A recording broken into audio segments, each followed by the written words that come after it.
IB Nation Sports Talk up and rolling. It's Wednesday. That means Mailbag Day, and we are on the eve of the Orange Bowl college football playoff semifinal between Notre Dame and Penn State. He's Vince D'Addario. I'm Sean Stiers. Congratulations, Dylan D'Addario. Yeah. First chance you've had a chance to talk about it since you posted it on the board the other night, right after the show, basically. I know. I left it up to him when he wanted to do it, and he's like, Dad, I think I'm just going to do it tonight. And I was like, okay, that sounds good. You do you. And 43,000 views later, he's still Charger. So there you go. Very excited about it. It was a great fit, both academically and athletically. It's the number one D2 academically in the country. So that was a big selling point. That was a big selling point. It's a third-party thing.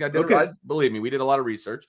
Good. And then he wants to be a lawyer. So they place 89% of their pre-law students in the top 25 law schools in the country. Man. That was a big draw as well. So, and he has an opportunity to play right away. So that's a big part of it as well. So, yeah, we drove up on Saturday. He committed to the head coach in person, and then he put it out there. What was it, Monday night now? And here it is. So he's already been in contact with other recruits trying to get him to come. He's that guy. All right. You know, what town is Hillsdale in? Hillsdale, Michigan. Oh, Hillsdale. I know that doesn't help you. No, but it's an hour 40 or so east. So it's towards where Jesse went, but not quite that far east. Well, that's because we had the conversation before about kind of where. Let me look. Okay. Yeah. I see. Yep. Hillsdale, Michigan. I think they're in the GMAC conference. Where's Adrian? Adrian's not popping up here. I see Ann Arbor. Man, is Adrian really that in the middle of nowhere? Like I'm still not even. Oh, there it is. There it is. Adrian, Hillsdale.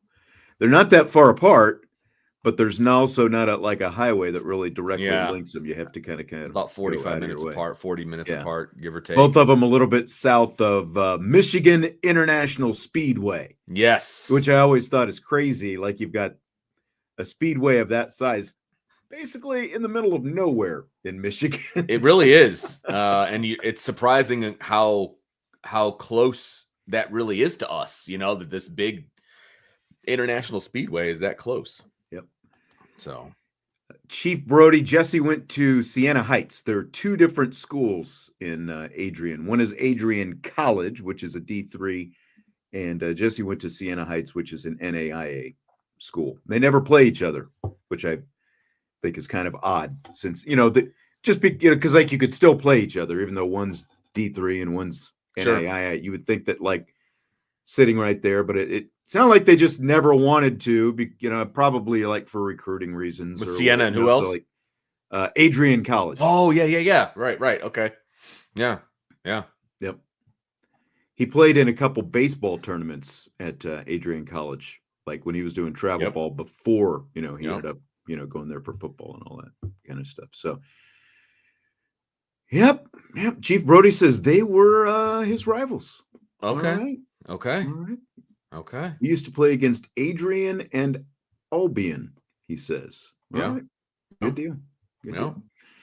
Yep. Looking forward to it. It's Mailbag Day, so pop in your questions if you like. Everything goes.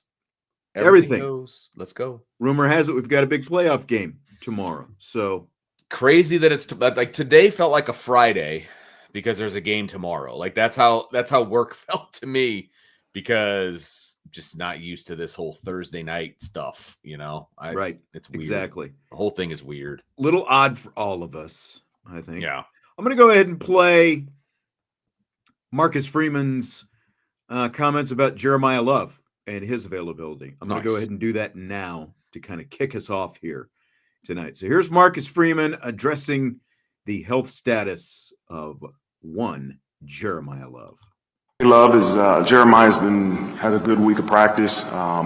we have to be smart in terms of how much, we're asking him to do in practice. We got to get him ready for the game, but he's confident, and nobody I think feels 100% right now. We're in week, I think 15 or game 15, and so 16 maybe for you, and nobody feels 100%, but J Love will be good to go. Nobody feels 100%, but J Love is going to be good to go, Vince.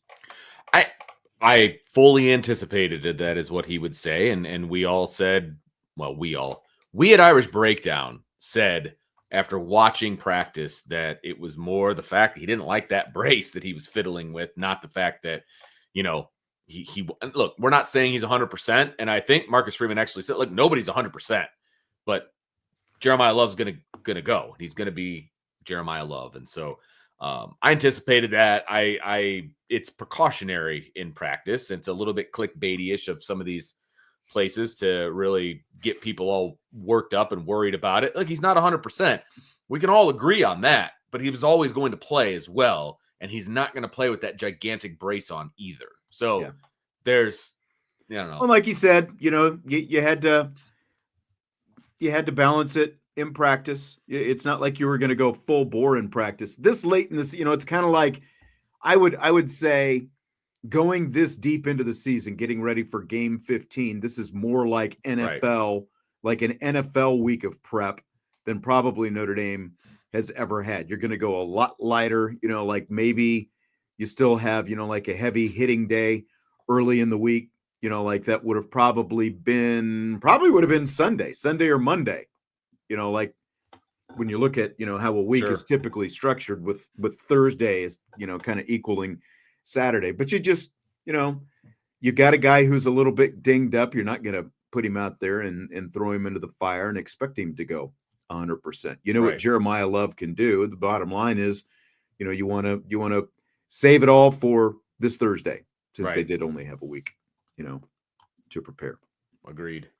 Speaking of which, Andrew asks, how big is losing a day of recovery based on the New Orleans terrorist attacks? Not as big as people are making it out to be. I think the fact that they don't have school is a big part of it, and you almost get a little bit more recovery because of that. Now, granted, that would have been the case regardless of whether they had the game on the proper day or the next day or whatever. But, I mean, yeah, you lost a day. You deal with it. You can't change it. If people are going to look back, if Notre Dame loses this game, people look back and like, well, Penn State had 2 more days of rest. That's an excuse that I'm not going to buy. So if you lose because of that, then you didn't deserve to win in the first place. That's honestly how I feel about it. Yeah.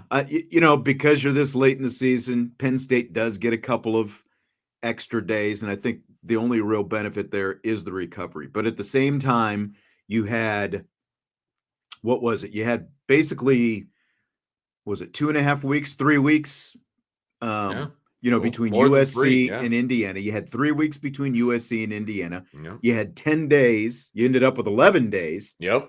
Before the next game against Georgia. And now you've got 7. a full week, Yeah. So, it's like Marcus Freeman said at the press conference Saturday, you still get a full week. It's just, it's just that it's Thursday instead of Saturday. It's really no different than if you were in the regular season. So I don't think it's that big a deal. And frankly, they got more rest than they would have of a normal week if they played a night game like on the West Coast or on the East Coast and then had to come back. You get back at 3, 4 in the morning. They didn't get back at 3 or 4 in the morning. You know what I mean? They got back at a decent hour on Thursday night, and then they just start rolling on Friday with their normal routine. So I just don't feel like people are making it out to be way bigger of a deal than it is. Like that storyline and the Jeremiyah Love knee brace storyline are the 2 storylines that I'm done with those. Like those are those have been overplayed. Time to move on from those particular storylines. Well, we'll find out how overplayed the Jeremiyah Love thing is when we see him carry the ball. Okay, right? Fair enough. Enough. There is still an injury there. It's just to what extent he's injured. We really don't know, and we won't know, until he gets out there. Right. So, that's fair. Tyler put in the super chat, and we appreciate the super chat. James Franklin's comments about joining a conference. I've got the audio from that. And Tyler, after the break. I'm going to make you wait. I'm going to make you wait until rapid fire is what it is. We're going to lead off rapid fire with, I've got the audio so you can hear full context of, like what James Franklin was talking about. You can decide, does context matter, and, whatever else you can, I think our opinion on that will be fairly similar, Vince, but, I'm going to save it. I'm going to make you wait. Long tease for rapid fire, but Tyler, we do appreciate the super chat nonetheless. Should we get in one of these freaking salty questions? Oof, there's a lot. I didn't. Yeah. Yep. There's a lot. Which one do you want to go with? Use them at your discretion. Here's one we can. He says, speaking of James Franklin, he says, well, Mr. Franklin's, I always like how he's very formal. Well, Mr. Franklin's conduct at the press conference have an effect on Mr. Freeman and the Irish gameplay intensity. Now, I don't know. Tell me what you're talking about with his conduct, Salty. You're going to have to be more specific than that. What specifically are you talking about? Are you just talking about this? Everybody should be in a conference thing, or is there something more that I'm missing that came out of this today? Because I mean, he was very talkative. He was long-winded. He says his subtle jabs. They wasn't subtle.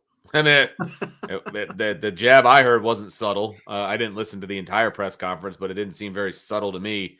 But no, I'm sorry. The players aren't listening to the press conference. They don't care. They did not care about that in any way. They had practice today. And I think you're absolutely right. Yeah. So, no, I don't think a press conference. And it's going to get the fans riled up, and that's fine. But it's not going to get the players riled up in any way. So.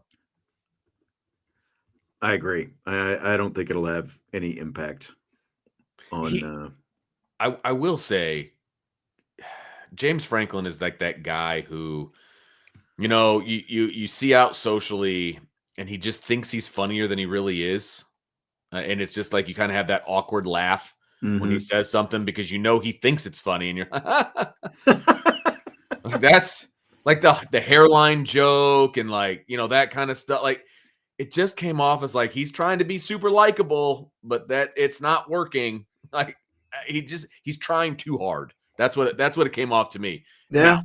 Decaf says he's very BK like. And I think I think there are some similarities on what you're talking about there. BK thought he was hilarious. They both think they're funnier than what they are. Remember, he would drop like these jokes at press conferences, and the press would be like, they just didn't even know what to take from it. Very similar. Very, very similar. Got another super chat from Trey Jones. Thank you, sir. Can we take a minute to shout out the Notre Dame social media team this year? The hustling video today almost made me run through a wall at my office. I will say, I mean, I don't know if it's just because I follow their accounts, and obviously I don't follow, any other college football accounts. I would think that if someone, here's what I feel like. I feel like Notre Dame, Fighting Irish Media, and their social media game is like up here, and everybody else is like down here, someplace. I don't see a whole lot of quality stuff coming out of a lot of other places. Like, I don't know if you heard this, but a month or two, but like at the end of the football season, Mississippi State had just started up a social media department, and they fired the whole staff after 1 year. Like, weren't even employed for a full calendar year. Wow. Down there. Yeah. Wow. But I agree. They do a great job with all their stuff. Yeah. There's a lot of quality. So I still think like the best thing they've ever done was that, the Duke game last year with like the headsets and all that kind of stuff. That was cool. But in general, I think they do a great job. There's a lot of great stuff that comes out of there. The documentary that's on Peacock is fully done by Notre Dame. Like that's done by their social media team. So, they're able to put on documentaries. They're putting out social media content. I mean, they are doing a fantastic job. There is no doubt about that. I think in today's world, like, you've got to be on top of that stuff. And they like I said, regardless of what sport it is, they're putting out a lot of good stuff. But football is obviously going to get the bulk of the for sure attention. So where was it? There was something. Mark, maybe you can answer this because I have not watched all of the Here Come the Irish, especially there's just been too much going on for this last month, honestly. But Mark says, from the Here Come the Irish series, what's your impression of the meeting focus clapping exercise that Freeman uses at the start of meetings? Do you know what he's talking about? Yeah, it just gets him focused. When he walks into a meeting room, they all start clapping together, and then he randomly stops it, and then they say GTS, the gold standard. It just gets everybody on the same page. It's just like when you walk into a kindergarten room and the teacher goes, if you can hear me, clap twice, and you say that 3 times and everybody's got your attention. That's all it is. It's just an attention getter that I see literally all the time in classrooms. So it's cool, I guess, because it's specific to Notre Dame. But other than that, it's just an attention getter and gets everybody to shut up and you can start your meeting. Yeah. And I think I've seen other things along those lines. I can't think of specific teams or coaches or anything like that, but similar stuff. Yeah, it just gets their attention. Every coach has something that they do. But he doesn't end it with who's got it better than us. Oh, thank God he doesn't do that. Do you know both Harbaughs do that? Both really? John and Jim? Yeah. Come on, don't steal from each other. Well, who did it first? They stole it from their dad. Okay. Apparently, all right. When they were growing up, they'd be on the family trips, cruising down the road, and a Jack Harbaugh, their dad, would go, "Who's got it better than us?" And all the kids would go, "Nobody." And so, all right, if it's a family thing, then yeah. all right. Fine.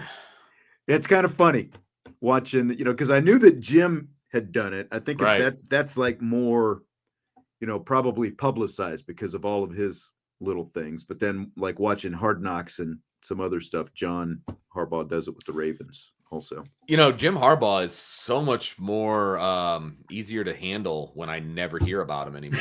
He's in California. He doesn't seem nearly as quirky to me. Yeah. Jim. No, that I totally agree with. Yeah, no. He seems a lot more normal than Jim. Jim is a little on the spectrum, I think. I think you might be right. And I'm not but saying I will that say, as a dig. It just, and maybe it's because we haven't seen as much of Jim since he's on the West Coast and he is in the NFL now, but it doesn't seem like he's quite the same as he was.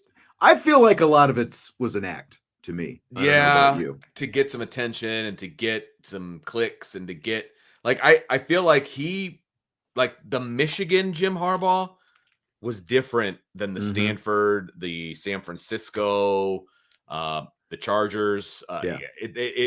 It's different. It's just different. That's the best I can tell you. It's probably similar to Stanford Jim Harbaugh, though. Right. Yeah. It's fair. That's fair.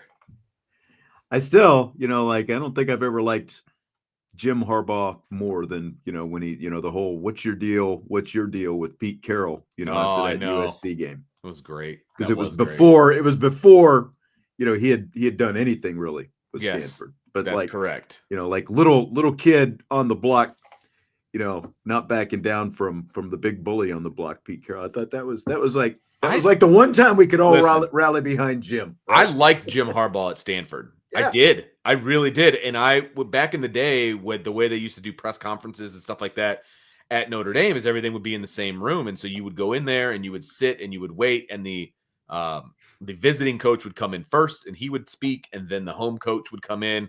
And I enjoyed listening to Jim Harbaugh. I respected his Stanford teams and the way, they went about their business and, the 4 tight ends and, just smash mouth in your face. But I was on board with a lot of that. And so I enjoyed listening to him. I really did. And then when he went to Michigan, he just got weird. That's the best way I can put it. He just got weird. It didn't help that he went to Michigan and hate Michigan, but Andrew says he thinks it's an act. He said he met him. Yeah. I don't necessarily disagree with you. Yeah. Joe, John Harbaugh is older by a year. I just double checked it just to make sure. John is older by a year. I wasn't sure because they both look roughly the same age. So they do. A year's not that much, though. All right. Got to write this. Oh, yeah. Harbaugh talk. Harbaugh. Oh, Irish for Life says it's something in the water here in Michigan. It makes people weird. Well, my kid just committed to play football at Michigan, so I really hope that's not the case. Your kid played football at Michigan and baseball. Did he come back weird? Joe says that explains the need for attention, him being the younger child. Like that's the younger one does need the attention. That's right? a solid point. The younger child, the middle child. Yeah. And I know they've got at least like a sister. So did you know that Tom Crean is their brother-in-law? I did know that. I remember that from when Crean was like I know when he was still at Indiana. I remember that from when he was at IU. I remember that connection. Yeah. Yep. All those coaches. It's a cult. PJC 1122 wants a preview of the Chargers 2025 season at some point. You're at least gonna have to give me some fall camp and like to see who the recruiting class is. And look, here's what I know. Okay. They were a fairly young team last year. They started a redshirt freshman at quarterback. Hillsdale Chargers. Okay. Yeah. I didn't put 2 and 2 together. We were talking about Jim Harbaugh. True. I think he's talking about Hillsdale. It makes sense. It makes sense. Yeah. So kicking game was a bit of a disaster, hence the hard recruiting of my kid. And so who knows what that's going to look like moving forward. But I like where this team is at. They've got 9 commitments in this class. They're aiming for 20. Signing day is on February 5th. So we'll see what happens. All right. So you got to at least give me fall camp to see him do something. Yeah, we've got July. We've got July for Hillsdale Chargers. That's true. That's true. I'm going to sign up as like a media member so I can go like check out practice. Sit in the press box. So I have to sit around the parents. Someone you may know is chiming in. What scares you the most about this Penn State team? From Jesse. Yeah, from Jesse Stiers.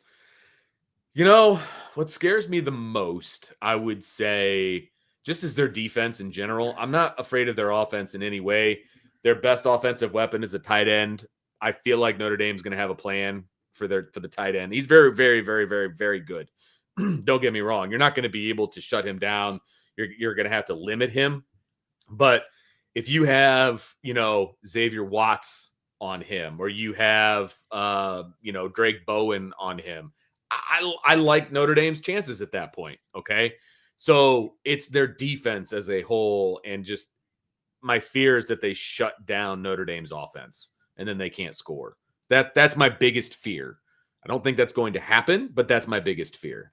Yeah. I guess mine would be, because of the fact that they've forced 7 turnovers in their 2 playoff games so far. And they're not far behind in terms of turnover margin in the nation. They're both top 10 teams. They're plus 10 overall. That's after forcing 7 in the 2 games. And that's like, I guess my biggest fear is just, because they do have a good defensive front. That defensive line is legit. I still think that there are, because of the speed that Notre Dame has, and that's why they need Jeremiyah Love so much. You can still function with Jadarian Price and Aeneas Williams if they have to, but obviously Jeremiyah Love is another level to avoid some of that up front. So my biggest fear is, they kind of ugly it up and maybe cause a couple fluke turnovers that we haven't seen so far. I think that's really the only way that this game stays close.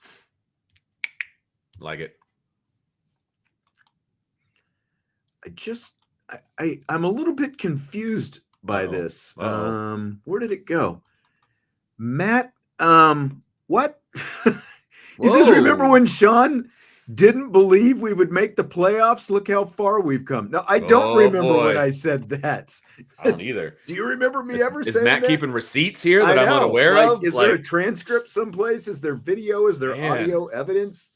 I don't remember you being off board with Notre Dame and then making the playoff. I mean, the first thing I remember is like you basically put the kibosh on any playoff talk after the Northern Illinois loss. I did. I said, let's not talk about it. We're not talking about playoffs the rest of the year. And I stuck with that. Yeah. So I don't remember ever saying they wouldn't make it. That's not saying they wouldn't make it. It's just like, let's not look that far in advance when it's going to be a week-to-week scenario. And it was a week-to-week scenario. The only thing I remember is kind of heading into November or around November, before the rankings started coming out, looking at like where, like who is in front of Notre Dame.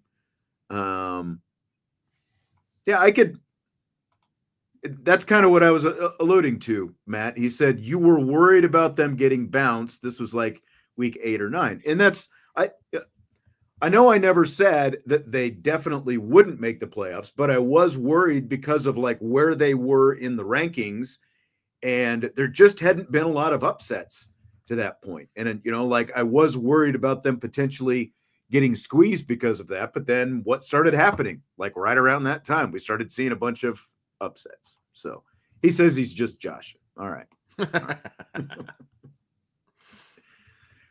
Everything worked out for everybody.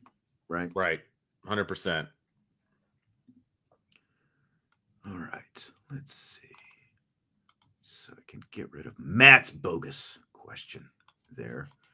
Get rid of that. Let's see. Here's one from Mark. Haven't fully figured out why Riley Leonard signals his running back out of I formation into pistol formation next to him. Doesn't seem to be very protection related. Your thoughts? Well, if he's next to him, it's not pistol. He's got to be behind him to be pistol. Right. Pistol is I formation. I mean, basically, if he's moving him, right. If he's moving him from right to left, that is about protection. It's either about protection or, like which, side he wants him on, if they're running, like if he's checking out of something, right? Like, do you disagree with any of that? Nope, I do not. He starts him out behind him because then he's checking to see what the defense is doing and putting him where he needs to go as a, for protection and getting out of the backfield and all of those different things. So Notre Dame doesn't really run the pistol. They run with a running back on either side of the quarterback. And so he's putting him on which side is the best for the play that is called. DK says he stopped listening to the show after Sean said what he did. Now I know DK. Wow, they're really coming after you too. He's like sucking down a couple of bourbons over there right now. Oh, now we're just making up stuff that I said. Yep. Everyone's got their own. I don't know if you knew this. You probably didn't. I did boot out a Penn State troll last night. Oh, did you? Yeah, and people were like, well, the Georgia trolls last week were worse than this guy. Well, it's because of they ruined it for everybody. That's right. Like that's right. Vince is the teacher. The Georgia guys ruined it for everybody. That I said on Monday, I was not going to suffer any Penn State trolls this week. And it took me a couple minutes to realize that he was a Penn State troll because he wasn't using we, he just was saying, referring to Penn State, he was like, well, they do this. And that, he was, kept, going back and forth and everything else. And once I figured out he was a troll and he just kept trying to stir things up, you're gone. And you made that announcement on Monday. Like when we started the show, it's like any Penn State trolls, yada here. Well, look, and I'm like of all of us doing these shows, like between you and Brian, like you'll, like you, once someone starts, doing their stuff in the chat, Vince is like, screw that, he's gone. And I've typically got a longer leash than Vince and Brian. That's true. I just decided I was done with it last night. Good for you. So good for you. And I felt no remorse afterwards. Exactly. It feels good, a little good actually. It does to have that kind of control. I know. Nick wants to know, should I be worried about this game or am I overthinking it? Look, it's the Final Four. Yes, you should always worry about the game. I mean, nothing is a given at this point in the season. I don't think anything has been a given, since NIU, right? I mean, I think I've picked Notre Dame to win every game. and including this one. But you should still be worried about it. No, you're not overthinking it. You should never go into a game just like, yeah, this will be a piece of cake, because that's not the case. Penn State's a good football team. I think Notre Dame's a better football team. But Penn State's a really good football team. Mm-hmm. So anything can happen in a game like this. If there's a turnover, there's a fumble, there's something that takes place where it goes against Notre Dame. That's not a good thing. So yeah, you should always be worried. This piggybacks with that. Thanks for the super chat, Tyler. More nervous going into the Penn State game than the Georgia game, or is it the other way around? I think that the history of Georgia plays into this, but I was much more nervous going into the Georgia game than I was going into the Penn State game. And I said that going into the Georgia game. I said I'm more nervous about this game and what happens. And if Notre Dame wins, I'll be less nervous about Penn State. And I still feel that way. I'm not saying it's going to be easy for Notre Dame. I'm not saying that in any way, but I do feel better about the outcome going in than I did last week. Still thought Notre Dame was going to win, but it's Georgia, man. Like I still feel and that's exactly it. And this is kind of where, not nervous, but like I think we were all, like we felt like Notre Dame could beat Georgia, but there was still, they hadn't won a game like that against that kind of team in a long time, right? Like if you want to include Oklahoma, is that kind of game, or, whatever opponent that you want to include in there, it had still, but, even if it was Oklahoma, that had still been 12 years. Yeah. But after like going into the Indiana game, I felt pretty confident, but it's like, oh, what do we know? And then it became pretty apparent pretty soon. Yes. Between both the physicality and the athleticism that, that we've talked about, the explosiveness that we've talked about, that Notre Dame has on the roster, that Indiana was completely, mismatched. And those things are the reason why Notre Dame was able to win last week because they have a different kind of athleticism, explosiveness, dynamicness, and physicality, that they haven't had in previous matchups with that kind of opponent. So the reason that I feel more confident going into Penn State is because, as I've said time and again, and this is what we were talking about last night, where the Penn State, guy wanted to keep arguing with me, like Penn State overall, with the exception of Tyler Warren and Abdul Carter, they lack explosiveness, those kind of dynamic athletes across their roster.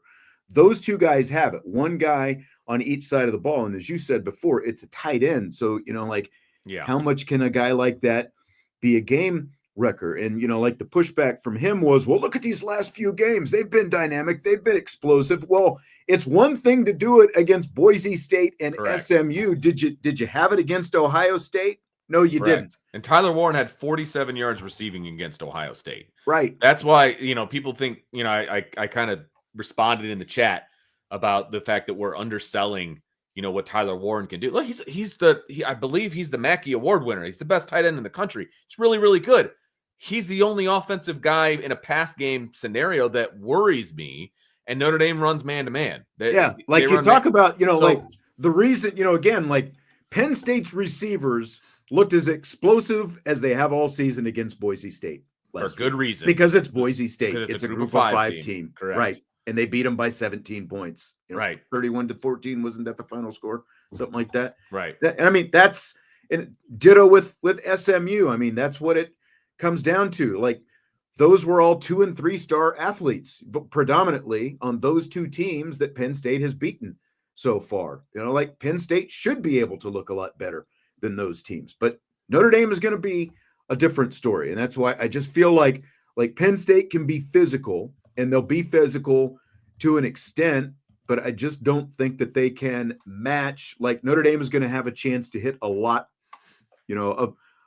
like bigger plays in bulk than what Penn State is going to have. Yeah, you tell me, and I don't care who the helmet is or whatever, you tell me that the tight end is the most explosive player on the team, and you give me Notre Dame's defense, I like Notre Dame's defense. I mean, that's the bottom line. Is he going to make some catches? Is he going to do some things? Sure. But he's not going to have 17 catches for 240 yards like he did against USC. Right? He had, a handful of catches for 47 yards against Ohio State, and he had a handful of runs for 47 yards on the ground. If Notre Dame just repeats that production, and I still think it's going to be less than that. If he repeats that production, right, was that 94 yards of total offense, Notre Dame wins the game. I don't fear him. He's a really good player.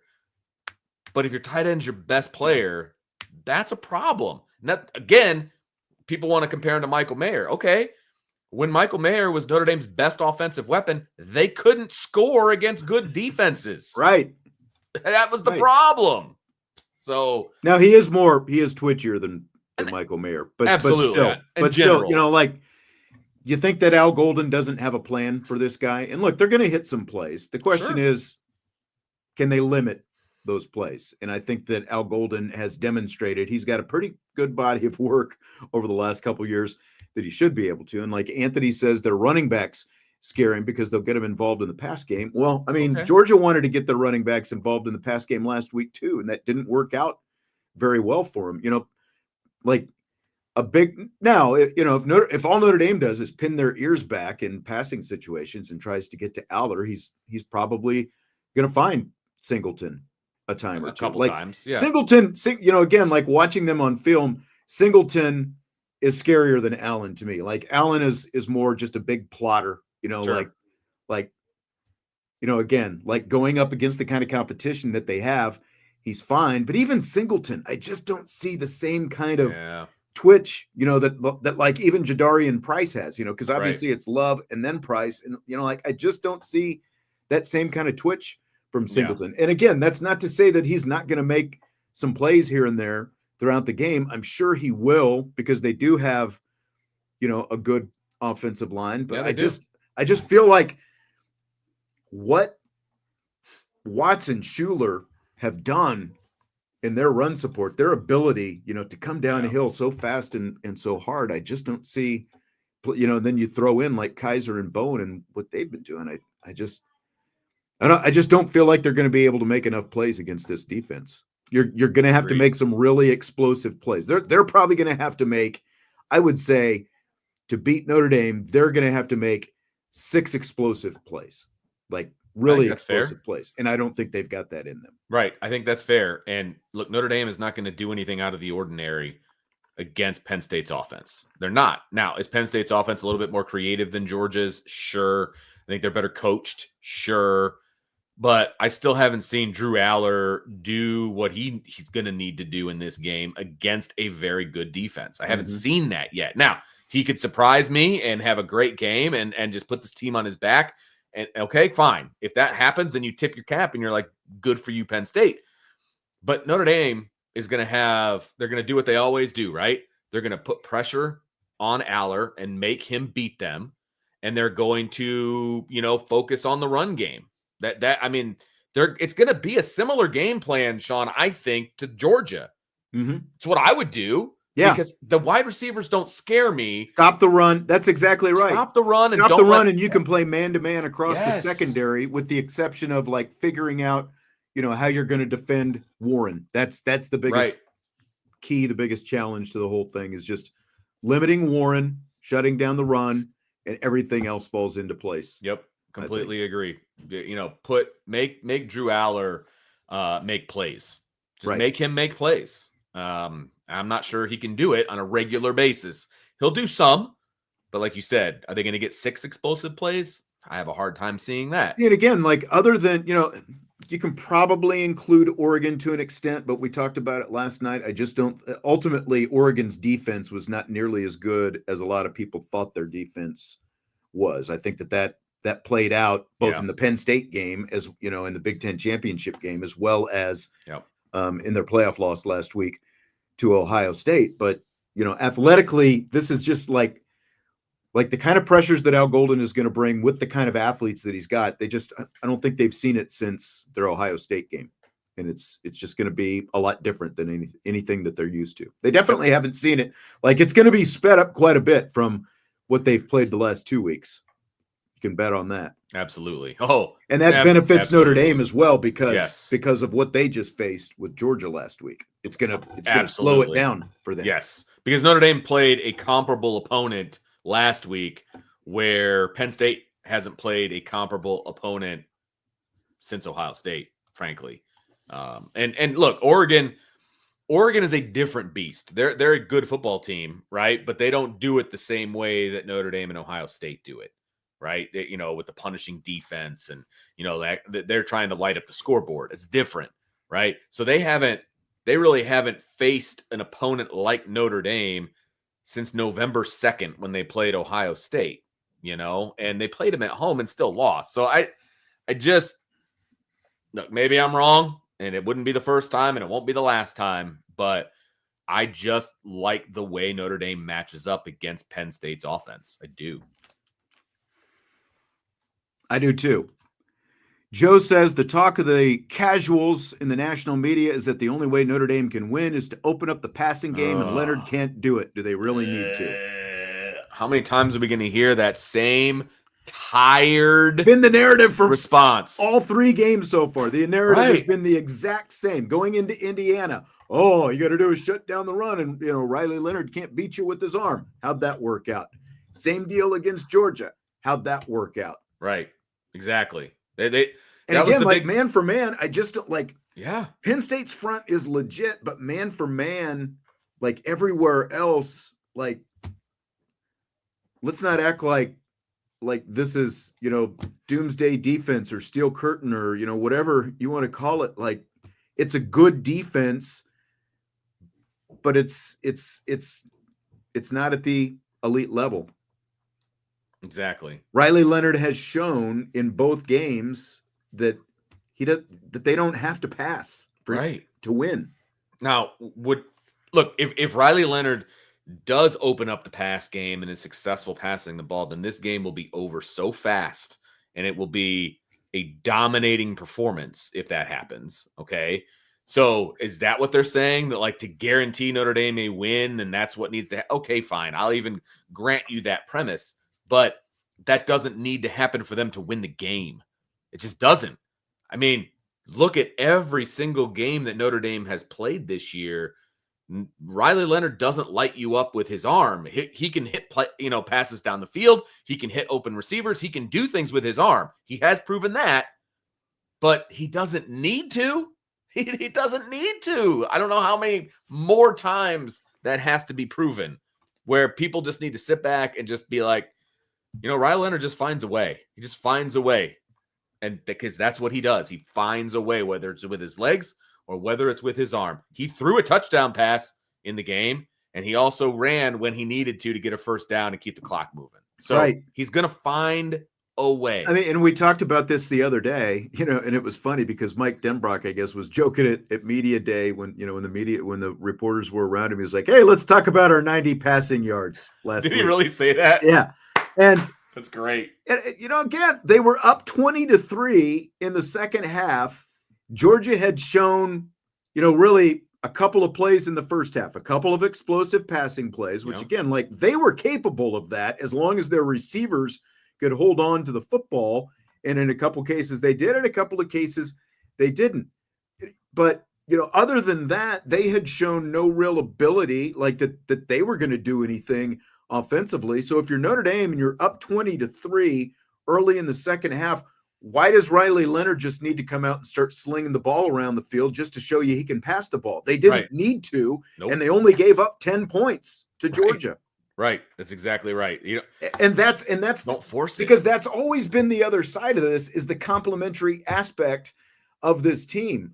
If they really needed Riley Leonard to go out and win a shootout, they would obviously be asking him to do more. But because you've got one of the best defenses in the entire nation, you don't need Riley Leonard to do more. You keep running the ball as much as you can. Yep. You mix in some timely passes when you need them, and you move the ball to whatever extent. They're not just all of a sudden going to start winging the ball downfield because, that's what everybody starts chirping that they think they need them to do. When you've got a great defense, you play complementary football. And look, They've won 13 games to this point. Feels like it's worked out pretty well so far. What were the stats when Michigan beat Penn State last year and like didn't throw the ball at all? Yeah. You know, Was it one throw in the second half or something like that? Or no throws in the second half, but like there would have been one, but there was like a penalty or something like that. But like same team, same defense, essentially, right? I know it was last year, but clearly you can beat Penn State without throwing the football. So what are we talking about? What are we talking about? Come on. Bubs asks, if Knapp is struggling against Penn State, do you think they try Jagasaw? No, because he hasn't been practicing at tackle. He's been practicing at right guard. So no, the answer is no. The only way that happens is if Knapp gets hurt. And I don't know that it would be Jagasaw that goes in. I think it would probably be Tosh Baker, to be perfectly honest with you, because he's the one that's been practicing at left tackle. So Charles Jagasaw hasn't practiced at left tackle, to our knowledge, since August. So I don't think that is something that you would do. He's listed as the number 2 right guard right. this week. He's listed behind Rocco Spindler. That's right. Yeah. So that's they're not going to ask Jagasaw to go out there and play left tackle. Again, unless there's some emergency situation. So, and again, look, realize that Georgia had some really good athletes, and so that they caused some problems last week for Anthony Knapp. And again, Penn State has a good front, and especially depending on Abdul Carter's health and what all that different kind of stuff. But that also speaks to like the whole, does Riley Leonard need to be winging it? If Abdul Carter's out there, you would like to run it right at Abdul Carter, but but you don't want you want to avoid those pass rush situations as much as possible. Yep. No, completely agree. And I know he's got a lot of tackles for loss as well, but I don't know how much he's going to be wanting to hit. If his shoulder is as injured as as they're talking about. TD4ND, is Sean driving the IB bus to South Beach now? Not yet. Well, not at all. You're not going to South Beach. Yeah, that's right. If there's an IB bus to be driven, it's going to Atlanta. It's not going to South Beach. Correct. We'll work on that pending the outcome of tomorrow's game. But you have double duty tomorrow. People seem to forget that you have double duty. Whew. I'm sorry, not tomorrow. Well, no, I do have double duty tomorrow. Yeah, tomorrow as well. I'm calling a basketball game that starts at 5, and then I'm coming home and plopping myself on the couch and getting ready for football. You got double duty, so yeah, you can't go to South Beach even if you wanted to. That's right. It's not a plane in the world that's going to get you there that fast. Salty wants to know if Notre Dame's proclivity to run tunnel screens out of heavy 12 personnel with the big on small tight end matchups it brings present a problem for Penn State. I mean, the whole thing is finding matchups that favor you. If Denbrock feels that that's a matchup that favors him, then they'll do it. With the injury to Flanagan, how much, what kind of tight end packages are we going to see? What is that going to look like? I mean, I think that there's a lot of legitimate questions there. Yeah, sure. Oh, where did it go? Boy, this chat is just moving. I can't even click on something. Jesse says proclivity is such a DK word. Even if Salty used it. Yeah, either way, they're interchangeable. They're sharing vocabulary. Andre says the only thing he needs to see from Notre Dame is play with violent intent on every play to win the game. These are not my words. These are Marcus Freeman's words. Thoughts? Yeah, that's absolutely what you want to do. They need to out physical Penn State just like they out physical Georgia. Period. If they do that, play in and play out, one play, one life, all the stuff that Marcus Freeman says, if they can do that, then they'll win the game. I mean, that's the bottom line. If you can win in the trenches, physicality, make tackles, you're going to win the game. So yeah, you want to be violent with it. Absolutely. Violent within the game. Yeah. The things that have stood out more to let, like you talk about some of the national people, like Joe was talking about, national people saying Riley Leonard's got to throw. I mean, the thing that you hear from most people who have really swung over to Notre Dame over these last couple of weeks is the physicality they play with, right? That is what stands out so much. That and the, again, like the speed that they've got that they haven't had in these kind of matchups, going back to 2020 and 2018 and in 2012. It's a lot different now, but that's like, there was like some pearl clutching, just because of, I think, like the use of the word violence. It's like, what do you think this is? It's football. It's a violent sport. Yeah, right? Exactly. Like, come on. This is not two-hand touch. This is not flag football. They're out there hitting each other, and you've got to play with violence. That's just what it is. That's how you win at the point of contact. It's how you win at the line of scrimmage, and it's why they've won these two games. They have out-physicaled the other two teams that they played. And again, that's saying a lot more when you're playing Georgia, whatever Georgia is or isn't compared to the last few years. They're still built to be a very, physical team down in the trenches, and Notre Dame out physical, one of the more physical teams really of at least the last 5 years, I guess, in college football. Yep. Probably even more than that, 7-8 years.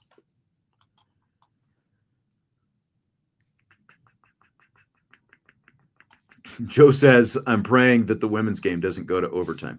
Based on who they're playing tomorrow, Wake Forest, if it does go to overtime, that's a big problem. They're very serious issues. There are a lot more serious issues than just going to overtime. Yeah. So I'm just going to be honest. Like, the game tips off at 5, and I expect it to be over by about 5:45 at the latest. So. Over from a competitive standpoint, not over from a clock They're not just going to call the game. Yeah, right. 5:45, but from a competitive standpoint, absolutely. ND Sailor, will the Notre Dame O-line be able to make the holes needed for the run game to succeed?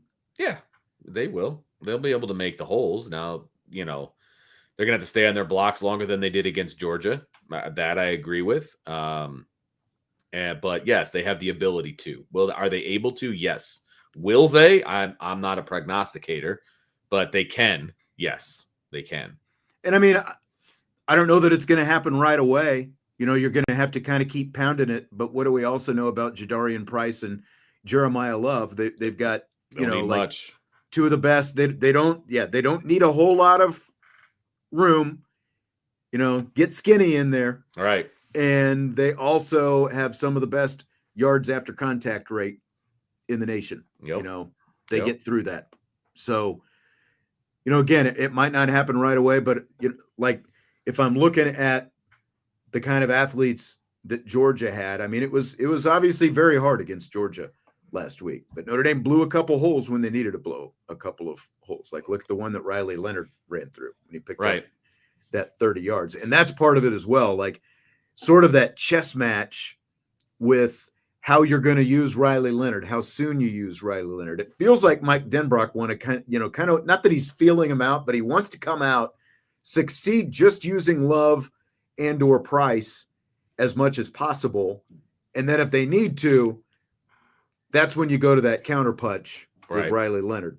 And Riley Leonard didn't really run the ball until the second half. Yeah, exactly. So, that's what I'm saying. And it was kind of the same against Indiana as well. Like, his first carry came down inside the 5-yard line late in the first half against Indiana. And then, more of his carries came in the second half against, including the touchdown run against the Hoosiers. Yep.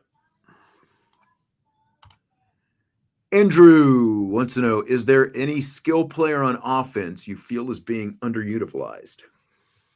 Oh, probably Mitchell Evans, I guess, would probably be my best bet on that. One of the tight ends, either him or Raridan. I don't think anybody else is being underutilized. I think they're all being utilized properly. You'd love to see the wide receivers get more involved. But again, do they need to? I think they can. I think they can do some things with the tight ends in this game as a mismatch in favor of Notre Dame. Yeah, I think Mitchell Evans would be at the top of my list as well. It just feels like, especially since they have lacked, downfield at times.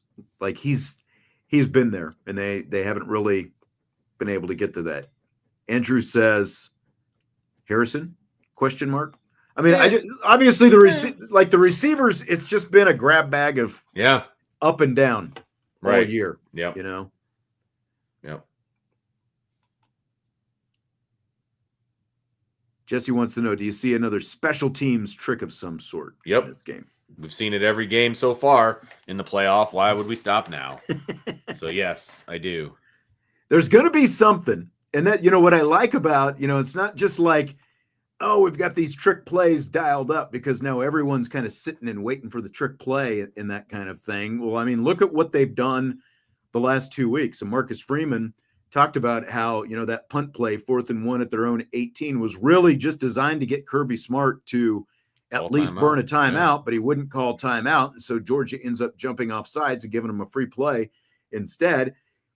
And I asked Marty Biaggi the week before about the swinging gate against Indiana, and it was kind of the same thing. Basically that's what he said was, at a minimum, what you're hoping is, you call chicken on them and they burn a timeout. And that's exactly what Indiana did in that situation.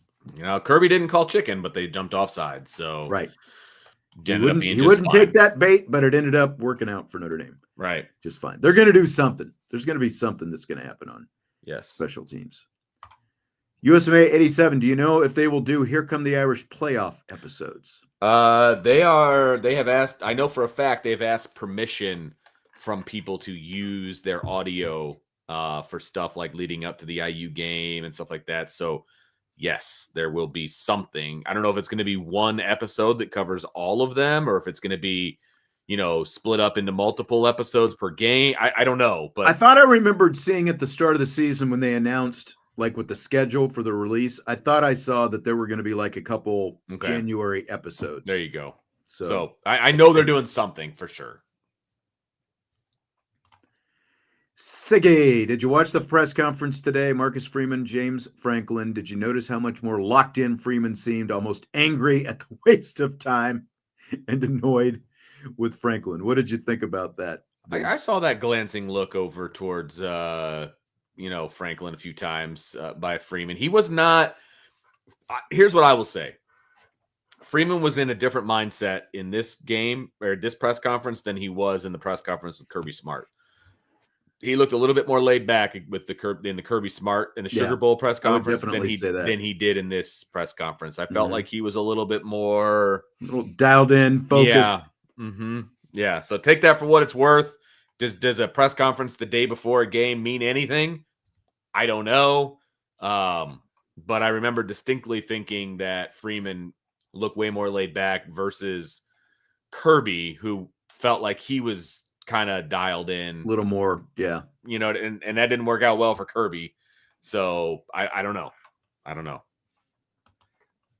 But I think he did look annoyed with Franklin at times too. I would agree with that assessment. But I think a lot of people are annoyed with James Franklin. Right? I was. So, yeah. Starting with the whole independence thing. And again, I've got those comments. We're going to play them at the start of Rapid Fire. We've been going for a while now. I know. Okay, so Salty's got, and to make sure this wasn't 3 parts, he's got a 2-parter here. That's fair. Part 1. Against Indiana, on Jeremiyah Love's 98-yard run, pre-snap, Jaden Thomas was slot left, saw man coverage, seemed to signal it to Wiley Leonard. Part 2, who motioned him left, taking the coverage DB with him and opening up J. Love's running lane. Has Leonard's pre-snap improved in this area? He's been moving guys around all year, so I don't know if you can look at one play and decide whether it's been improved. I think that he does a good job pre-snap with some of his pass reads and things like that. But a lot of that stuff, the motions and things like that, that's preset. That's not really Riley Leonard moving guys around and things like that. The only time really Riley Leonard is moving guys around is when he's moving the running back from one side to the other or from behind him. I don't think he's moving wide receivers. I think that's part of the play call in the first place. Right. Like part of the motion is, see what kind of defense that, is the defense in man or zone, those kind of things, who comes with him, where, like all those different kind of things. Yeah, you're exactly right about like the pre-snap motion and that kind of stuff. But the other stuff, don't forget that like when they go to the line of scrimmage, Denbrock can still talk to Riley Leonard all the way down to 15 seconds. So True. like he can see how the defense is setting up and say, okay, watch this, if this, then you do this, that kind of thing. So I think that there's definitely some of that kind of stuff in there. Joe wants to know, have your expectations for the team changed since Notre Dame has made it this far? Nope. I mean, okay. Preseason, I said I would like them to win 2 games in the playoff, and I think that would be a successful season. That's where they're at right now. Now that I'm here, I think they should beat Penn State. So I guess my expectations have changed, because that is, opponent specific. I was thinking more big picture. Like if you make it 2 games, get to the Final Four, like successful season, needle moved. You know what I mean? Mm-hmm. But now that we're here, I like the Penn State matchup. And so my expectations have changed. I expect them to be in the national championship game. Like I thought that this was a team that could win at least a couple playoff games. But as you just said, because of the matchup that they have right now in front of them, I think they beat a better team last week. And that's why I feel even more confident about Penn State. And I'm not trying to write Penn State off by any means. They're still a good football team. But I think that the team that Notre Dame played last week was better. And because, like you said, because of the matchup, I think Notre Dame has a really good chance to get to the national championship game now. And it felt like a little bit of a crapshoot, going into the playoff. But as with each playoff win, they've definitely. I guess I would say, my expectations have shifted just a little bit because of how they've played these first couple of games and because of what the matchup is now. Yeah. Weird, isn't it? I didn't see that being the case. But a lot of the playoff and the people participating in the playoff, I didn't see coming either. So that's definitely part of it. Steven says, Sean and Vince, love you guys. So next year, Adon Schuler should be number 1 safety. My question is, how much drop-off do you think there is from Xavier Watts to Adon Schuler?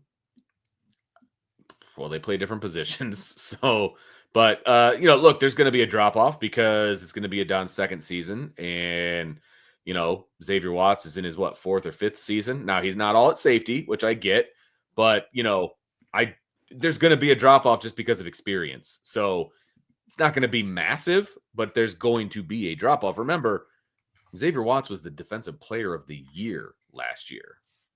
There's going to be a drop-off, right? And it's anticipated, it's expected. But I think Adon Schuler can be a very good safety for sure. I mean, you might see an overall drop-off in safety play because of the fact that you're losing one of the two. But, like you said, they are playing different positions, but I do think Schuler can also play both. And I just feel like the trajectory of Schuler has just been, upward since the minute he stepped on the field. So there might be a little bit of drop off, but I don't think there's going to be a whole lot just from him, himself, how they address, the other safety position next to him and that kind of stuff. You could see some drop off there, but like Schuler, that guy just impresses me more and more every day. No, that's fair. And I think that playing next to Xavier Watts has helped him out quite a bit as well. Rank the remaining 4 quarterbacks in the college football playoff. Oh boy. This is hard because none of the 4 are number 1 draft pick type of guys. Right? I think we can all agree on that. I mean, Aller could be next year. Yeah, I guess he could be. I just don't see it. I don't see him being the number 1 pick or anything. Well, I could. I mean, if he has another good year, that's fair, because he's a quarterback. Because people, look at Shedeur Sanders and there's a lot of people out there that do not have a good grade on Shedeur Sanders, but he's going to get picked. I know. It only takes one team. I know. That's right. I know. Well, okay. So if I was ranking them now, how are we ranking them as like leaders who are going to lead my team to a touchdown and win the game, or ranking them as quarterbacks, from a like throwing the football standpoint? Because those are two different rankings, in my opinion. Rank the quarterbacks, Vince.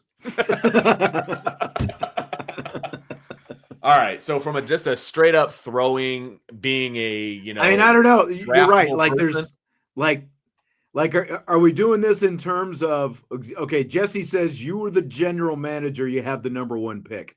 So if you're going from that aspect, that I'm not changes taking any things one of these guys drastically. I'm not taking any one of these four with the number one overall pick. I would say that. But I would say the order I would probably go is Ewers. Again, this is as an NFL person. I would say Ewers, depending on my day, it would be. I like how the Howard. Ohio State guy jumps course. in. Will Howard, Aller, he Ewers, and Leonard. He puts Will Howard first, and then the other Big Ten quarterback. Yeah, I would take Ewers first. Depending on the day, it would be one of two of either Aller or Howard, and then it would be Riley Leonard. That would be my, from a NFL standpoint. Yeah, if I'm going NFL, I'm putting Aller first. And again, like that's not this year's draft. I'm putting Aller first. I'm probably putting Ewers because I don't see Will Howard as an NFL quarterback. But then I've probably got Howard, third, and then I'd put Riley Leonard fourth. That's just like ranking them as NFL quarterbacks. Now, if you're asking me just in terms of winning in college football, this is where Leonard bounces up, obviously. Yes. He's not going to be fourth. I actually flipped the rankings because of like with what Will Howard has around him at Ohio State. I would put him slightly ahead of Leonard, and I would have Leonard 2, then I'd have Aller, and then I'd have Ewers at the bottom. Fair. I get on board with that. Would it, as a Notre Dame, would you trade Riley Leonard for any of the other three right now? Based on what we know about him right now, no. Yeah, neither would I. I wouldn't. Because I mean, we've watched Leonard for 13 games or 14? 14 games now. Yep. At this point. And we've seen that, like the what is it? Like he's more than just the sum of the parts. Exactly. I guess, right. Like his gravitational pull, his will to win, and his toughness and everything else are so much about what he does on the field and, the leadership that goes into it as well, obviously. And just like everything, like I would not trade Riley Leonard for any of those guys. Nope. I wouldn't either. But we don't, to be fair, we also don't get to see each of those guys every week and, every play and dissect and everything else. So, I'm sure that, I don't know, like Bucknuts was throwing something in there. Howard is playing the best, but he has the best receivers. And that was my point. Yeah, that's a big He's part got of more it. around him. Like that's a big part of it. Would he be as good behind Notre Dame's offensive line in pass pro? I don't know that he's got the escapability that Riley Leonard has that bumps him up, in my opinion. We're talking about this Notre Dame team right now in this playoff. I don't think the other three quarterbacks are mobile enough to do what needs to be done back there. I don't. So that's why I would take Riley Leonard. His escapability has given this offensive line. Remember, you started with, and Notre Dame fans know this obviously, but you started with a true freshman at left tackle. Right. And for a few weeks, people forgot, like toward the end of the season in November and early December, people forgot about the fact that you had a true freshman. Now he had a little bit of an up and down game against Georgia, against the most talent that he's seen all season, and people are ready to disregard him again. But Riley Leonard has given, because it's not just the fact that he started. Obviously, when you look at the, those middle three positions, you've had some flux there. You've had a different guy at every position, with the exception of the two tackles in front of Riley Leonard, and Leonard's running ability has helped those guys and avoided a lot of sacks. Honestly, Sure. if you're talking about like a Drew Aller, he's probably eaten about 35 sacks behind that offensive line.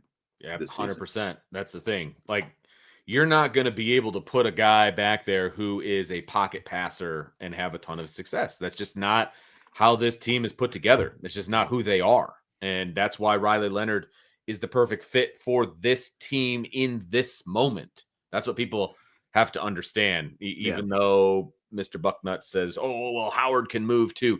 There is no evaluation, like reasonable evaluation, that says Will Howard is a better runner than Riley Leonard. None. Come on, man. Come on. At least admit that. Howard is a mobile quarterback, but like if Notre Dame and Ohio State win, which I think, based on our picks, we obviously think that they're both going to win and they're going to play in the national championship game. Like, I'll just save it because we've got a question coming up about Riley Leonard in rapid fire. How about that? How about that? How about that? How about it? Are you ready for rapid fire, Vince? Boom. I knew this was a great transition moment. Let's do it. Had to do it. Okay.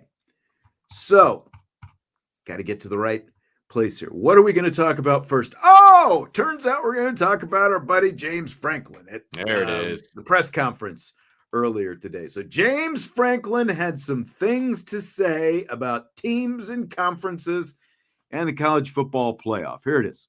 Obviously you talk about just the differences between our two programs and conferences.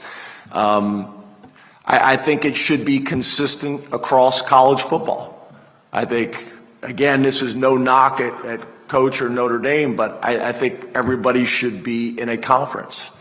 I think everybody should play a conference championship game, or no one should play a conference championship game. I think everybody should play the same number of conference games. I was a head coach in the SEC. I've been a head coach in the Big Ten. I was in the SEC when the whole conversation was whether to go to 8 or 9 conference games. All the coaches voted against going to 9 games. The commissioner agreed and kept it at 8. I think it was one of the better decisions as SEC made. The Big Ten went to 9 games. I was not a math major at East Stroudsburg, but just the numbers are going to make things more challenging if you're playing one more conference game. So I just think things need to be consistent across college football. I think we need to look at the calendar. Should we open up a week earlier in the season to take some of the pressures off the end of the season? I think there's just a ton of things that need to be discussed. All right, so there he is, Penn State head coach James Franklin, and thank you for the super chat, Tyler. He was asking early in the show what we thought about these comments. So, Vince, I know it's all teed up and ready to go for you. It's just like, just because you play the same number of conference games, i.e., let's say Ohio State versus IU, does not make your schedule comparable.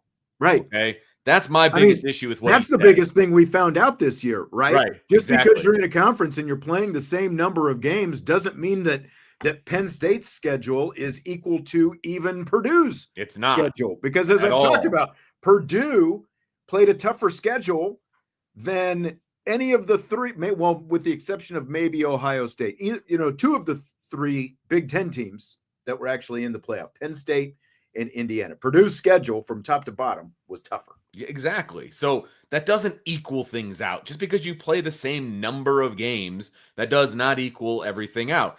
And I don't understand his logic, I guess. That's the best way to put it. And why that's not a good argument for me on why everybody needs to be in a conference. That's not a good argument for me because Ohio State didn't play in a conference championship game, and Exactly. they're here. They're in the college football playoff. Neither did Indiana. They're in the college football. Right. 2 teams from his conference got Right. into the playoff without playing in a conference championship. So game. why does that matter so much? Just because you had to play in one and you got beat does not mean everybody needs to play in one. I mean, let's be honest. The system favored him this year. Like, he's complaining. Oh, yeah, it did. If they had seeded this, just straight 1 through 12, I don't think that Penn State is in the semifinals right now. Agreed. Completely agree. So, yeah, I don't think he's making the argument that he thinks he's making. That's the thing for me. It's not a good argument for everybody being in a conference. It's not. And like you said, just because just because the SEC and the Big Ten would both be playing 9 games, that's still not going to make one schedule comparable to the other. I think that the Big Ten is going to, no one saw Indiana coming this year, obviously. So you couldn't predict that. Washington was in the playoff last year, and they lost, the head coach and almost every player, including, a couple of guys who were Penix and Adunze, who were drafted high at the top of the first round. So you lost a lot of talent. Right. And, so Washington turned into a different team. Michigan won a national championship last year. They turned into a 500 team. Does he forget that the last time Penn State won a national championship, they were an independent? Does he forget that piece of information? I don't think he cares. Come on, man. Jeez. And that's no matter what, just because you're playing the same amount of games, again, not everyone is going to play in the conference. Only 2 teams from each conference can play in a conference championship game. But if the SEC and the Big Ten get all these bids that they want, there's going to be at least 2 teams every year from those conferences who are getting into the playoff without playing in a conference championship game. So it's really it's on your conference just to say, man, we're just money hungry. And that's why we want to keep these things around. There's, no one is making the conferences play conference championship games. These are self-imposed, circumstances that these conferences are putting themselves in by having these conference championship games. It started with the SEC. It turned into a huge moneymaker. And really, the SEC's championship game is the only real big moneymaker remaining, both from a TV rating standpoint and from an attendance standpoint, consistently year after year. So, no one's making your conference play a conference championship game. Correct. So get rid of the conference championship game. And, what he was talking about with starting the season earlier, to help out, the later part of the schedule, take away some congestion. I don't disagree with that at all. That I can get on board with, but everybody needing to be in a conference and everybody needs to, play the same amount of conference games. It's not going to come close to solving what he thinks it's going to solve. Nope, not at all. All right.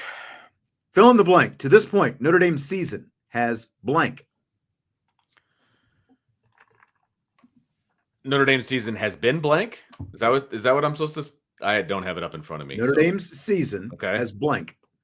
Has lived up to expectations, but I want more. How about that? I want more. Notre Dame's season has been great. They have done what I hoped that they would do. They won 2 games in the playoff, but I'm hungry for more. They should win this game. I'm not going to be satisfied. Now that I'm here, I'm not going to be satisfied with winning 2 games in the playoff. That's where I'm at. Yeah, I think that it has exceeded expectations. Especially if you start from 0, after week 2, it's definitely exceeded expectations. We did feel like coming into this season, this should be a college football playoff team. And maybe Notre Dame would lose a game. None of us expected it to be the game not that they lost.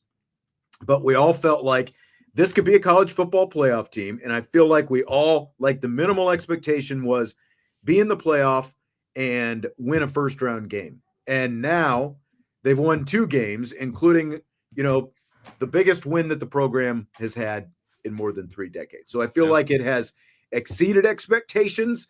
But now at this point, we're all going to get greedy, just like Marcus Freeman. And we feel like there's a whole lot more out there for this team. It's a team that has a legitimate chance to win a national championship. Yep. 100%. I will be greedy until I'm told that the season is over.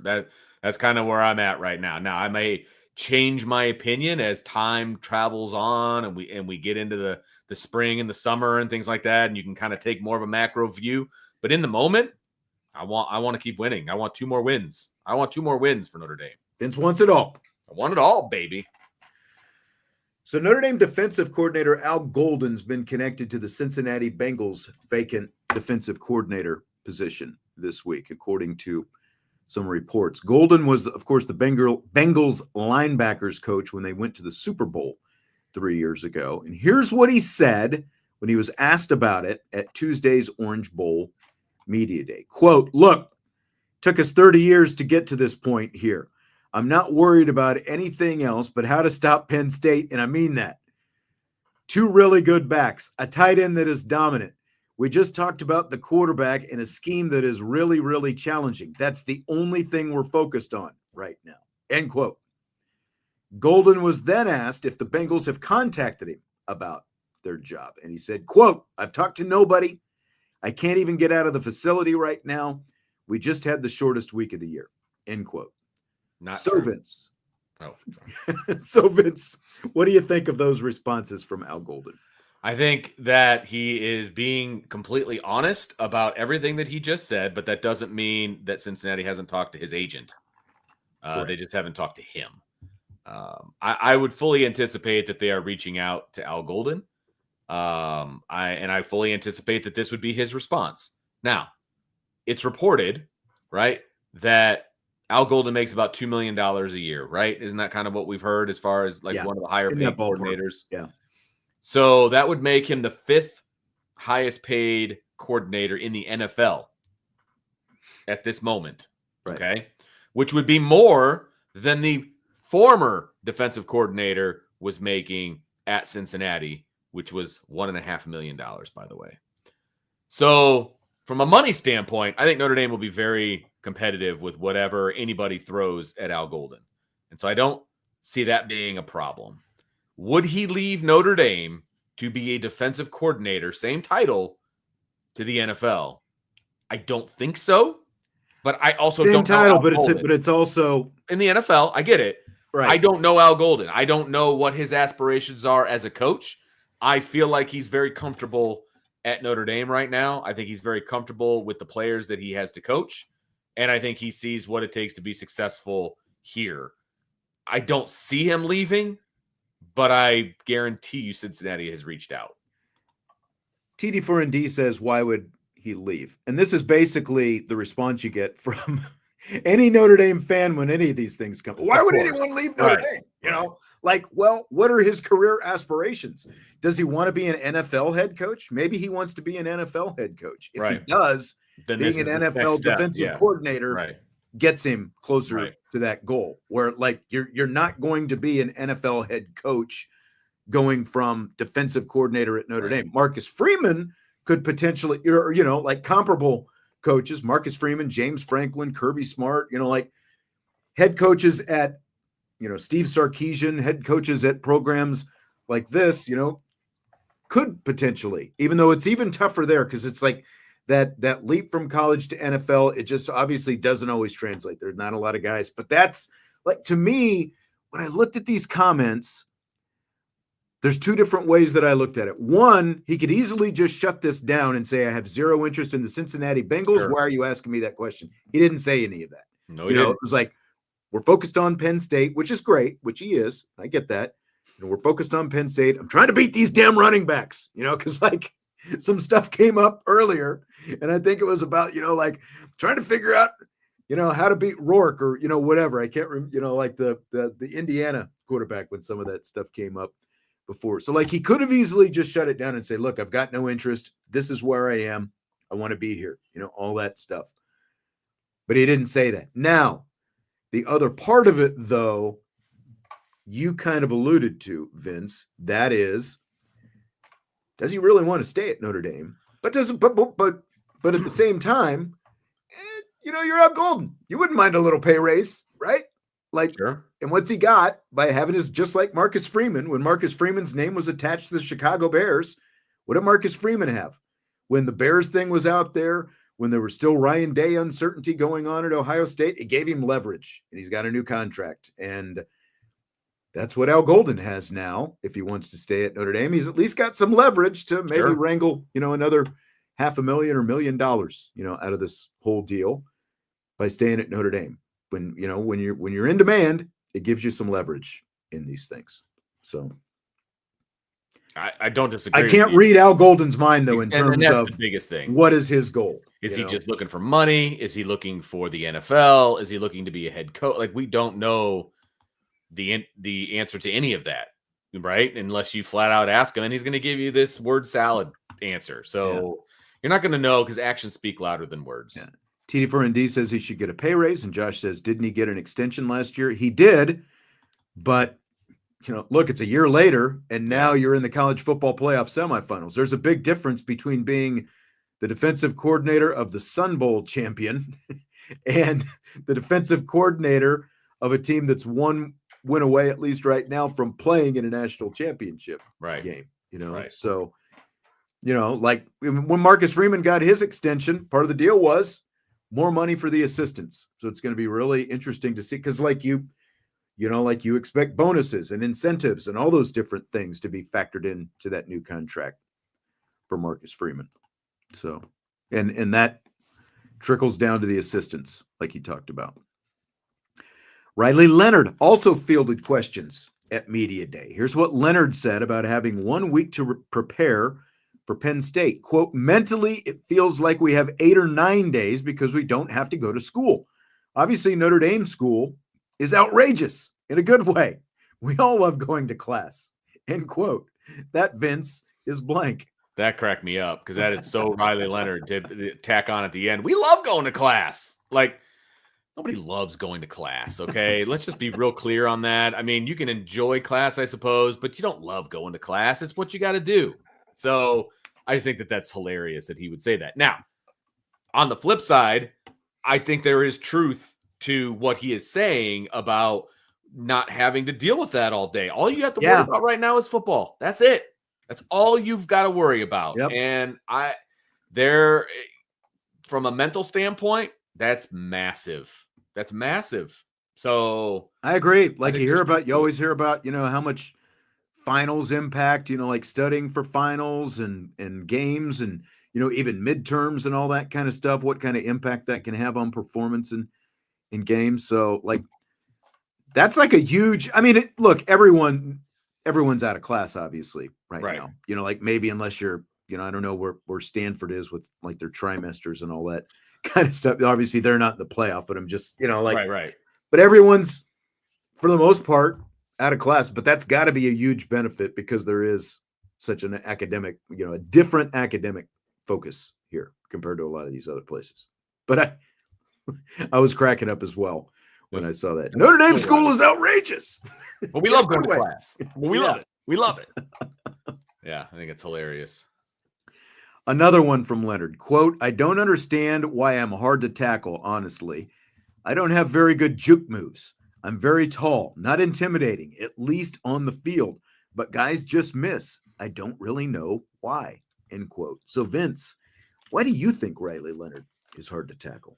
That's a great question. I think it's because a lot of people underestimate his athletic ability. Even though they see it on film, they watch it, they see it, and they're like, we can do it. Every single game we have watched Riley Leonard play in, people have underestimated his speed. Every single one. Every one. To a team. Like, they all underestimate what he can do with the football in his hands. I'm sorry. I thought he was going to house that run against Georgia last week. That's fair. But like when he got the corner on that 3rd and 7, the kid had an angle on him. Yeah. A bad one because he underestimated Riley Leonard's speed. Penn State's going to do the same thing. You watch. It's going to happen. They're going to underestimate what he can do with his legs, and he's going to make a play, and people are going to be like, how did that happen? Yeah. That's exactly it. And I think that these guys watch him on film and they just it looks like they should, like how many times have we seen where he takes off out of the backfield and it looks like, well, that might be like a 2 or 3 yard loss. And the next thing you know, he's 8 yards downfield on the sideline running out of bounds, right? Like, and it's the long strides. He's way faster than anyone think. And it's because of those long strides, I think, but he accelerates so quickly. as well for someone who's a long strider like that. But that's exactly what it is. I just think they take bad angles because of the fact that, like, they've watched him on film all week trying to get ready for him, and it just doesn't stand out on film. I don't think they realize it until they're up close and personal and they're actually trying to bring this guy down. It's wild. It really is wild that nobody can seem to figure it out. And for whatever reason, he is also a little slippery. You know what I mean? Like, he is difficult to actually tackle, like between the tackles, not necessarily when he's running past guys, but he's a little slippery and he's able to get out of some tackles. Yeah. He's thick. He is built thick. And I think guys kind of bounce off of him a little bit. Because, like, you know, when you get up close to him, I mean, he is definitely built like a basketball player. Like, he is pretty thin, but he also seems pretty strong because, like, you've seen him throw that stiff arm out there every now and then as well. Yeah. And it helps, you know. So I think that's it. Again, why I would not trade him for the other three guys that are at that are in the playoff right now. That's it. That's it. Because it's just something that those other three don't have. And that's an intangible thing that they don't have. Yeah. Look at just going back to the 3rd and 7 in the fourth quarter last week. Exactly. When he goes up and over, like, this is a guy, like, you know, you're just expecting, you know, a linebacker or a DB to just come out and flatten him. I know. But they don't even get those kind of shots on him because of what we were talking about. It's like bad geometry, you know, like, we need to bring Jesse in here and break down the angles on this guy because they just don't. It's a little bit like Lamar Jackson as well, you know, because they're built the same, obviously. And Jackson, like, you just don't see either one of those guys. Well, Jason just said Riley is Lamar 2.0. That's exactly it. Like, neither one of those guys really take those big shots because of how fast they are and just how elusive they are. They're able to wiggle out of that. Yep. Who's under more pressure to win the Orange Bowl, Marcus Freeman or James Franklin? It's got to be Franklin because I think people think that Notre Dame's overachieving right now, and Franklin is considered a good coach, and he can't win the big one. Like, look, Marcus Freeman's proven that he can win big games. I don't think James Franklin has proven that. I really don't. And so I think there's more pressure on James Franklin, to be perfectly honest with you. Look, everybody would be upset and disappointed if Notre Dame loses this game, myself included. But when you look back on the season, no one is going to say that this was a disappointing season or that this was not a successful season. And they will be singing the praises of Marcus Freeman and saying he deserved, you know, the extension and all of those things. I don't know that that's the same case for James Franklin if he loses this game. I agree. I do wonder, like, what Penn State fans will, you know, because at the end of the day, you beat SMU and you beat Boise State. Correct. Right. You beat one ranked team so far. Yeah. Illinois. It's nice. You won a couple games. It's better than losing, especially better than losing a home game. But yeah, I mean, I want to retract. SMU and Boise were ranked. They beat those teams. But again, like, he does not have the resume of Marcus Freeman this season. He just doesn't. No. And I completely agree. For that reason, it's James Franklin. I don't have to expand a whole lot more. That's exactly it. Like, he's still got to show that he can beat a team that is ranked ahead of him or ranked behind, you know, like, similarly ranked, I guess you'd say. And even this one, you know, like, they're the number right next to each Notre other. Dame's they're the higher seed, but like this is Notre Dame is a much more comparable team than either of the teams that they played. I mean, and whether you're looking at the AP poll, you're looking at the CFP rankings, you're looking at the seeding, you know, Notre Dame and Penn State are right next to each other, right? I mean, Penn State's the higher ranked team at 7, Notre Dame is 8 or 6 and 7, whatever it is. But then in the college football playoff, it's 3 and 4. So I mean, they're right next to each other. So this is a game that Franklin should win if he can win a big game. I mean, he's 1-13 in big games? Like, dude, that's not okay. That's not good. Yeah, this is it, Josh. It was comparable to Notre Dame beating IU. Right. Basically. But then Notre Dame upped the ante by beating Georgia. No matter what the Ohio State fans in the chat say, they still beat Georgia, the SEC champion. And whether you can say the SEC is down, you can say that Georgia's over, say whatever you want. Notre Dame beat a better team than Penn State has beaten so far. SEC champion who also Period. beat Texas twice this Right. year. And, like, look who's in the Final Four Right now. Oh, Mr. Bucknuts. He says, didn't Riley play with Duke or some ACC team last year? Yeah, just like Will Howard played for Kansas State or some Big 12 team last year. So. Well done. That's a mic drop. Where is it? You're lucky, Mr. Bucknuts, because unlike some of these other trolls, like, you can at least have a little fun. So we've let you hang out here. So that was a mic drop moment for Sean Stiers. Well done. Well done, sir. Boom. Josh wants to know 4th and 1, which quarterback? It's not close. I mean, it's not even close. If it's 4th and 1, I want Riley Leonard all day long. It's not close. I want Riley Leonard all day because, and that's of all 4 of the quarterbacks in the semifinals right now. Look, number one.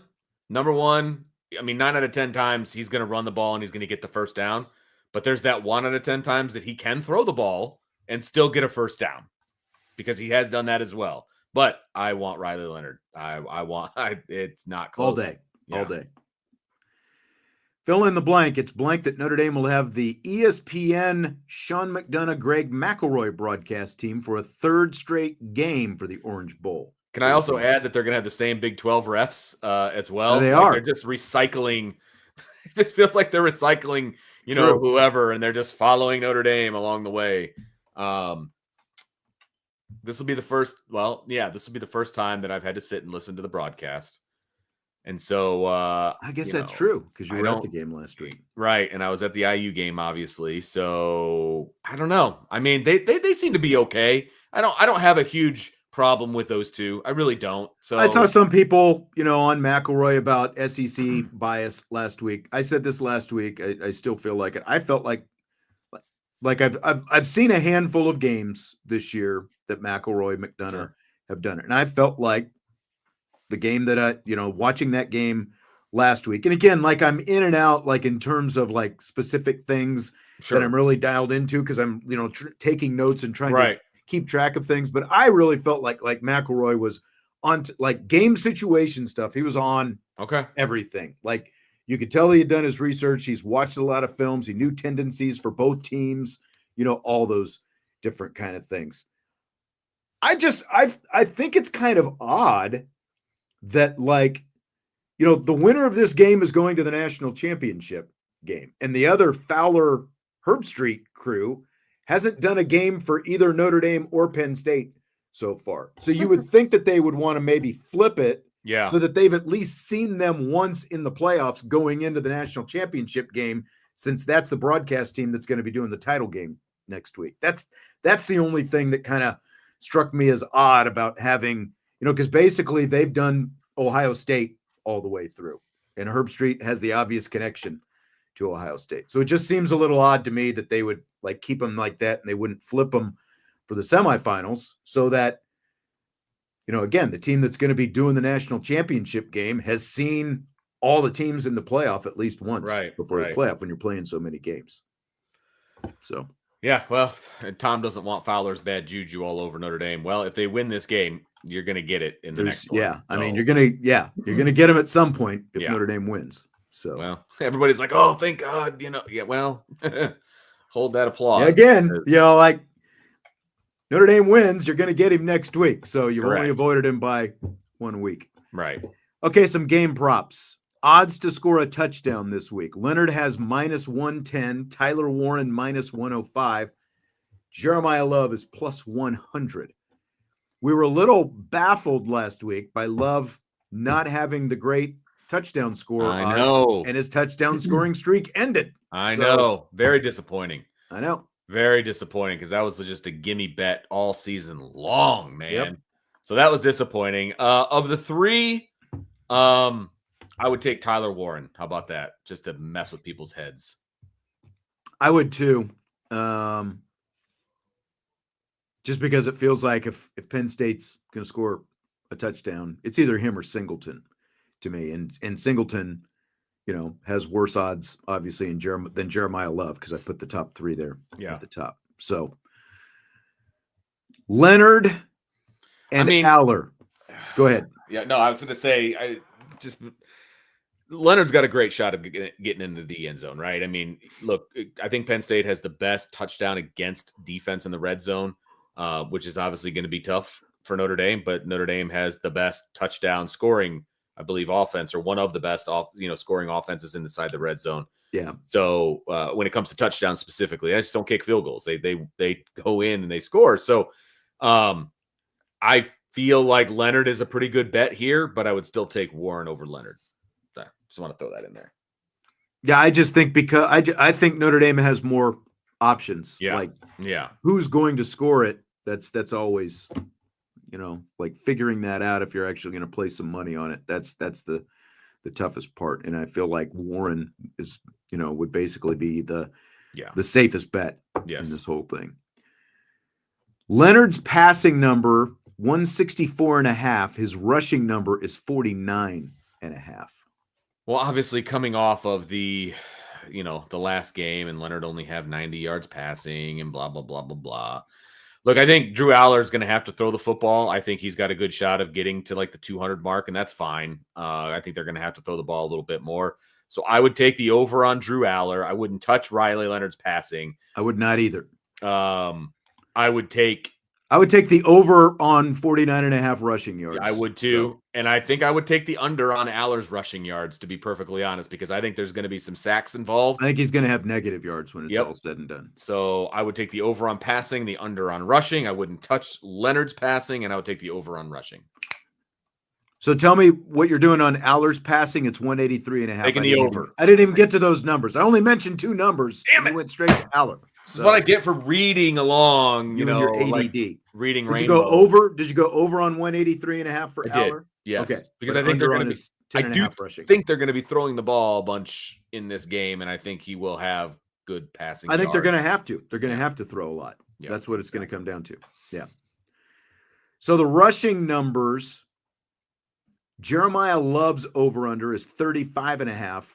Jadarian Price, 48.5. Okay. I'm not touching J Love because How can you? Because we don't know right. Because exactly how healthy. Whether I buy into all the nonsense people are talking about or not, you just don't know. And I'm not going to risk money on something I just don't know about. Price, I'm taking the over. I think he's the lead back in this game. And if Notre Dame wins the game, and I think that they will win the game, I think he's got more than 50 yards rushing. So I'm taking the over on Price. And that's part of why I'm taking the over on Leonard as well, because you can compensate, obviously, for whatever Love is or isn't. And again, it just feels like how they use Leonard as a runner is dictated by how Love and Price are running the game and just how well they're able to, to move the ball to that point. Because like we've said, really it's taken till the second half of both games. But yeah, I would definitely go over on Price. And like you said, even at 35.5, I'm not touching Jeremiyah Love because I just, we don't know. Like Marcus, of course, Marcus Freeman's going to say he's healthy, but we just don't know. Yeah. So for Penn State, Katron Allen, 58.5, Nick Singleton, 60.5 rushing. The receiving numbers are 6.5 for Allen, 26.5 for Singleton. Georgia rushing the football last week. 38 yards, 37 yards by their two main backs, right? I'm taking the under on both. Notre Dame is going to focus on the run against Penn State. And when they focus on the run, like everybody's like, oh, well, you can gash Notre Dame, blah, blah, blah. Well, that's when they're focused on passing, and defending the pass. That's not the focus. And it doesn't need to be in this game. You're going to focus on the run game like they did against Georgia. And they're going to make Aller and, slash good. Warren have to beat them is what they're going to do. Absolutely. Yeah. So I'm taking the under on both of the running backs. I'm taking the under on both of their rushing numbers, just like you. And I'm taking the over on the receiving numbers because I think that's fair. They're going to want to get them, especially Allen at 6.5 yards. But, again, Singleton is 26.5. Like they're, if the running game is not working, they're going to try everything they can to at least get Singleton involved. So I'll go over on both of the receiving totals for those two guys. That's fair. That's fair. I probably wouldn't touch the receiving totals on those guys, but I get where you're coming from, and I agree with it. Tyler Warren over under 63.5 receiving yards. Under. I still think he's going to be the guy, the go-to guy, but I feel like Notre Dame's going to hold him under. Again, he had 47 yards against Ohio State. I still feel like Ohio State's defense and Notre Dame's defense are comparable, and I think it's going to be under. I'm pretty confident it's going to be under. I think he could still get his yards, and that doesn't necessarily, even if it's like 70, 75 yards, and I don't think that, that's going to destroy Notre Dame by any means. This is, outside of can they shut down the running game, this is the question. How do you defend a tight end like this that you haven't faced all season? They haven't faced this kind of guy at this position. But I think that he's somewhere between 50 and 60 yards is where I'd put him. Nope. Faison is 42.5. Mitchell Evans, 25.5. And Bo Collins, 17.5. Great House, 10.5. Do you like overs for any of these guys? I like the over on Bo Collins. I would take Bo. I like the over on Great House. The other ones, I don't think I would mess with. Yeah, I feel like because of what Faison has done the last couple of weeks, like he's going to get more attention from Penn State this week, and it gives, at least one of these other guys some different opportunities to get their hands on the ball. But, like for the most part, it's really been like 1, 2, 3 catches for any of these guys. Yeah, you're right. So I think Great House and I think I agree with you. Great House at 10.5 and Collins at 17.5 are the most confident in the overs that I've got. Yep. Like Faison could easily do it in one play, but like, can he get loose again? Correct. And that's it. Oh, Andre threw in a late question. If Notre Dame scores over 28 points, who are the game wreckers on offense? Riley Leonard, Jadarian Price. Those are my two. Yep. That's what I'd go with.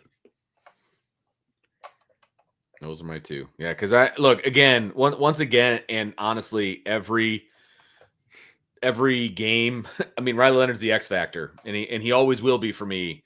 That's why I'm glad I don't have to do that particular show in the afternoons, because it would always be Riley Leonard for me. Just like the key to victory for the offense is always start fast.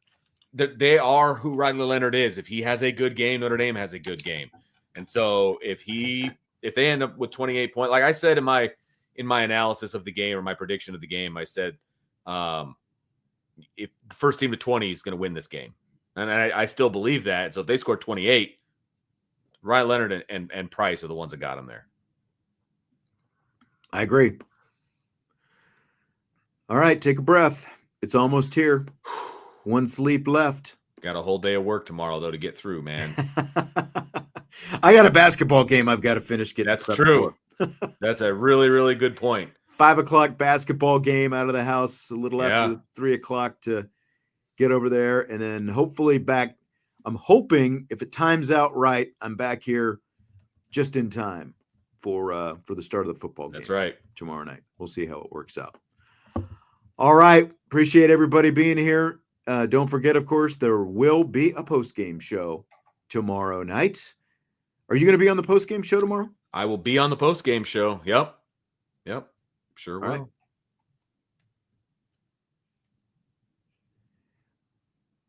I think. No, I was looking at that. Father David said, "Vince, I love hearing your call on the serious feed. Makes the drive home Sundays much more fun." And I was looking at it going, what is Vince calling? I was like, what did I miss here? Not calling anything. Then Father David said, Sean, not Vince. Thank you very much. I was going to say. All right. Hit that like button before you leave. A lot of great questions tonight. Appreciate it. As always, post-game show tomorrow. Vince and Jesse and I will be here Friday with a reaction show, of course. Super positive one is what we're all hoping for. That's right. Positive vibes. Come along for the ride. We'll talk to you tomorrow. IB Nation Sports Talk.